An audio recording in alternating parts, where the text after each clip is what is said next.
साथियों, डेफिनेशन तब तक ऑफिशियल डॉक्यूमेंट्स में नहीं थी, डिमांड बहुत पुरानी थी, लेकिन पहली बार यह डेफिनेशन नियुक्त करी गई।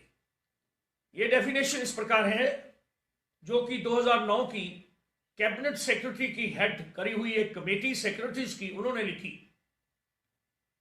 डिफेंस पर्सनल जो हैं वो एक ही रैंक है अगर उनका और एक लेंथ ऑफ सर्विस है तो उनको एक जैसी पेंशन मिलेगी, रिटायरमेंट कभी भी हुई हो।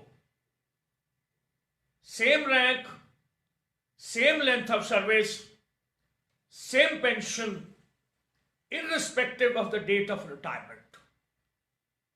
और इसका दूसरा भाग था कि फ्यूचर के अंदर जब जब पेंशन की डेट बदली होगी तो वो बदली हुई जो डेट है, enhance rate of pension, automatically सभी पिछले वाले सैनिकों को पास कर दी जाएगी।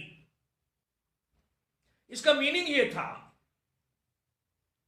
कि जो गैप है करंट रिटायरीज का और पिछले वाले रिटायरीज का, वो खत्म किया जाए। जैसे कि उदाहरण के तौर पर एक हवलदार है, दादा है, बेटा है और पोता है। गांव से तीनों ने फौज में नौकरी करी और हवलदार रिटायर हुए।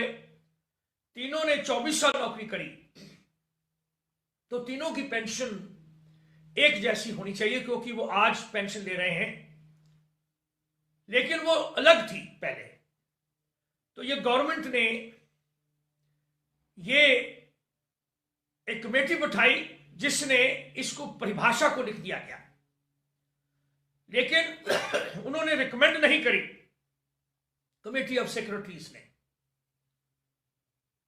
उन्होंने कुछ एनहांसमेंट करी, कुछ 2207 करोड़ रुपए की, तो पेंशन की थोड़ी सी बढ़ोतरी हुई, लेकिन वो one rank one pension definition मुताबिक नहीं हुई। उसके बाद राज्यसभा की एक कमेटी बनी जो कि कुश्यारी कमेटी के नाम के ऊपर प्रचलित हुई। यह कमेटी 2011 में इसने अपनी डेलिब्रेशंस करी और 19 दिसंबर 2011 को यह रिपोर्ट राज्यसभा में पेश हुई। इसमें सबसे पहले तो वो रिकमेंडेशन की जो डेफिनेशन है ओआरओपी की, वो दोबारा से लिखी गई और वो वही डेफिनेशन थी जो कि कमेटी ऑफ सेक्रेटरीज ने लिखी थी, जो 2009 में 30 जून को पेश हुई थी, और ये 19 दिसंबर 2011 को राज्यसभा में पेश करी गई। इसमें 10 एमपीज थे और मिस्टर कुश्यारी जी जो एमपी थे वो इस कमेटी के चेयरमैन थे। उन्होंने इस वन रैंक वन पेंशन को, जिसकी डेफिनेशन वही थी कि same rank, same length of service, same pension मिलनी चाहिए, रिटायरमेंट की डेट कभी भी हुई हो, और future enhancement in the rate of pension automatically जो पिछले वाले रिटायर्ड सैनिक हैं उनको पास करनी चाहिए। तो समान पेंशन मिलेगी जिन्होंने एक जैसे सर्विस करी, रिटायरमेंट कभी भी हुई हो। तो साथियों, ये इंटेंशन था गवर्नमेंट का, और ये राज्यसभा में भी ये कई बार उठा, लेकिन ग्राउंड पे नहीं लागू हुई। लेकिन पहली बार कुश्यारी कमेटी ने इसको रिकमेंड किया कि इसको मिलनी चाहिए। उन्होंने बाकी जो सर्विसेज सेंट्रल गवर्नमेंट की ग्रुप ए की, उनके साथ कोई तुलना नहीं थी, क्योंकि हमारी जो सर्विस कंडीशंस हैं वो भिन्न होती हैं, बाकियों से अलग हैं, जल्दी रिटायरमेंट है और जल्दी ईश्वर को प्यारे भी हो जाते हैं। इसकी एक सेपरेट भी एक असेसमेंट किया गया कि जो एवरेज एज है जो हमारे लोगों की, वो सिविलियन जो है एम्प्लॉयज, उनकी एज से बहुत कम है।